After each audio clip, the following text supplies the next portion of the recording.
If today you noticed a small sign, it might not have been a coincidence, because there are 7 signs that show up when angels draw near, and when God wants you to wake up. Most people mistake them for coincidences and brush them off, and later they wonder why everything feels so heavy.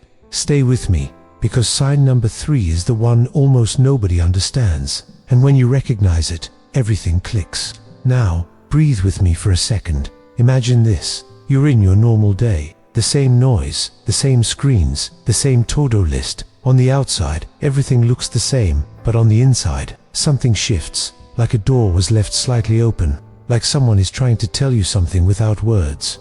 And I'm going to tell you something that might make you a little uncomfortable, but that's exactly why it works. When God wants to guide you, He almost never does it with a spectacle.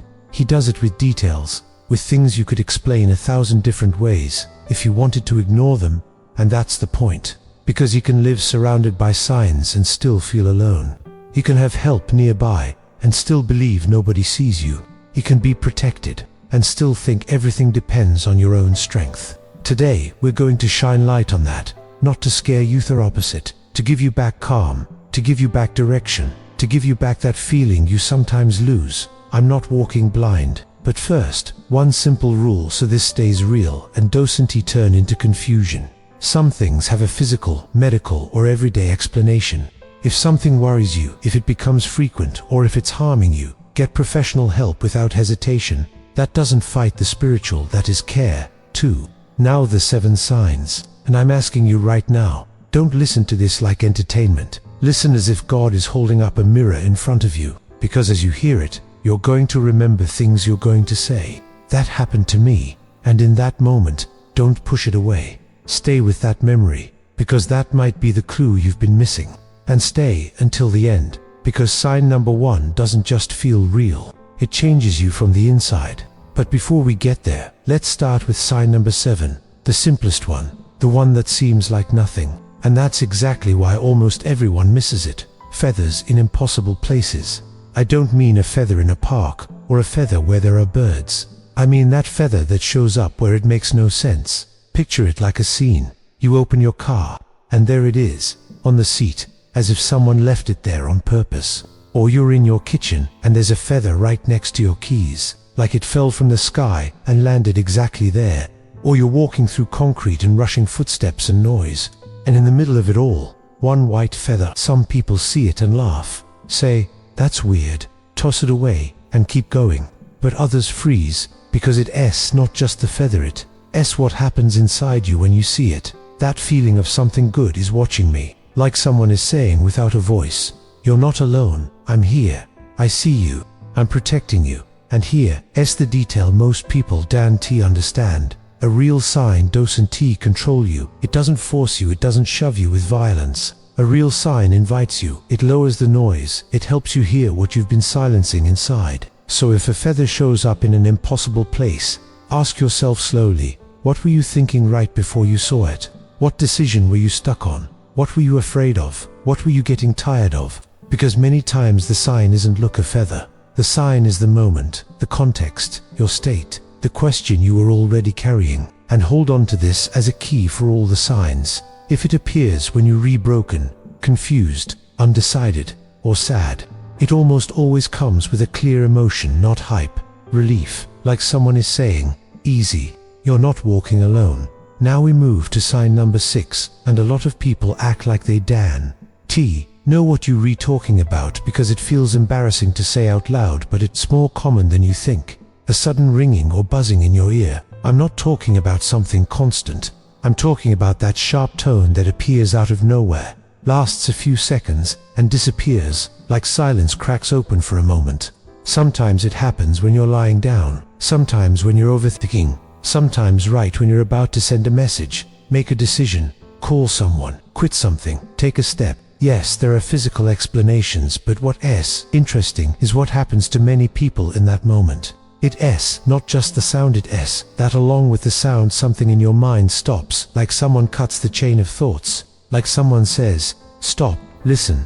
Over time, many people have interpreted that ringing as an inner caller, gentle alert to come back to center. And here's a way to use it without fear or exaggeration. If it shows up and leaves you with a feeling of pause, presence or clarity, use it as a reminder. Stop for 3 seconds, breathe and ask God sincerely, what am I not seeing? What am I complicating? What am I ignoring? You don't need pretty words, just honesty. Because sometimes God doesn't change your path. He changes your sight. He makes you see what was already there. And stay with me, because sign number 3 connects to this. Sometimes that ringing shows up right before a strange detail repeats, and when you understand it, you never look at your life the same way again. Now sign number 5, the one that feels like a movie, because you can see it, because it shakes you, because it makes you question your own eyes. Flashes of light, glimmers or orbs. I'm not telling you to obsess. I'm telling you that there are moments when light behaves strange. You're walking and you see a flash, like someone popped a camera in the air. You look around and there's no one. Or you take a photo and a soft circle of light appears where there was nothing. It can be dust, reflection, the lens. And still, sometimes the impact doesn't come from the explanation, it comes from the timing. Some people see that flash right when they're breaking inside, right when they ask for a sign, right when they say, God, if you're here, give me a clue, and then it happens. Why does this hit so deeply? Because light is the oldest symbol of hope. When everything feels dark, one spark changes your body, it straightens your spine. So if you saw a flash and it left you with that feeling of that was for me, don't run to get validation. Do something more powerful. Go quiet and ask yourself, what part of my life needs light right now? What truth am I avoiding? What fear is blocking my path? Many times the message isn't look at the light, it's come back to yourself, come back to God, come back to your calm, come back to your north. And now the intensity rises, because it doesn't stay visual anymore now, it moves into the body, and it gets harder to pretend you didn't notice. Sign number 4 is sudden warmth, or a temperature shift for no reason. You're in a room, no direct sunlight, nothing turned on, and suddenly you feel warmth on your back, your shoulders, your chest, like someone placed a blanket on you that doesn't exist. Or you feel a cold breeze pass on one side, like something moved. You freeze, you look around, and there's nothing. What makes this sign powerful? ISNT, the temperature what it awakens. Sudden warmth in moments of sadness or doubt can feel like a hug, and many people describe it the same way. I felt someone was with me, I felt peace, I felt protected. If it happened to you, think about when you were about to give up, when you were about to make a decision that scared you, when you felt lost, because some visits don't come to frighten you, they come to hold you up.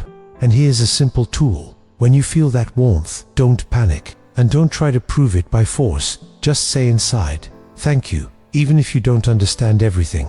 Gratitude aligns you, it makes you receptive, and that's when things begin to fall into place. And now I am asking you something quick. If any of these signs has happened to you, even one, leave one word in the comments. Sign, not for me, for you. Because when you write it, you acknowledge it. And when you acknowledge it, you can't deny it, as I see now. Yes, we reach sign number 3, the one almost nobody understands. Not because it's hard, but because it's too simple and the mind dismisses it. Coins or small valuables appearing in strange places. A coin is a way of saying, this counts, this matters, this has weight. That's where the sign becomes intimate, because God doesn't speak in generalities. God speaks to you in a way you understand through your story, your symbols. So if you find a coin in a strange place, don't ask what does it mean. First, ask, what decision was I postponing? What conversation am I avoiding? What part of me needs courage right now? Because sometimes the message isn't take money. The message is courage. Courage to let go. Courage to ask for forgiveness. Courage to say no. Courage to start over. Courage to drop the excuse. And here comes the twist. Some people find coins right when they're about to quit something big, and it feels like a silent confirmation. Don't stop here. One more step. Write it in a phone note with one sentence. If you do it for a few days, you'll notice a thread, a repeated theme, a pattern. And if you want to make it even stronger, think of the number you've been seeing the most lately in clocks, receipts, license plates. Keep it, because in sign number 1, the messages become more complete. Let me ask you something directly. Which of these signs happen to you most? Feathers, ringing, lights, warmth, or coins? Write it, because when you say it, more pieces appear. And when more pieces appear, the mind stops calling it coincidence. you feel. And sign number 2 is usually the most emotional. Feeling a presence, a brush, or a gentle touch when you're alone. Some people cry in silence, isolate, lie awake with their heart tight, and suddenly they feel a hand on the shoulder, a light stroke on the arm, a soft pressure like, "I'm here." Sometimes it's not a literal touch. Sometimes it's just the feeling that someone is there, close, a calm presence, no threat, no fear, just company.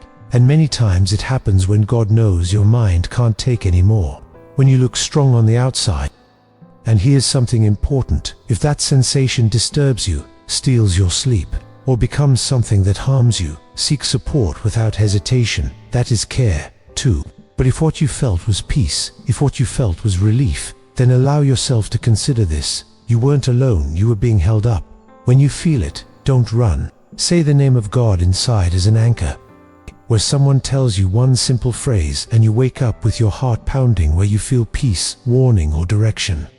You're about to quit and something says, wait. That intuition can be the most direct language because it arrives as a feeling, not a speech.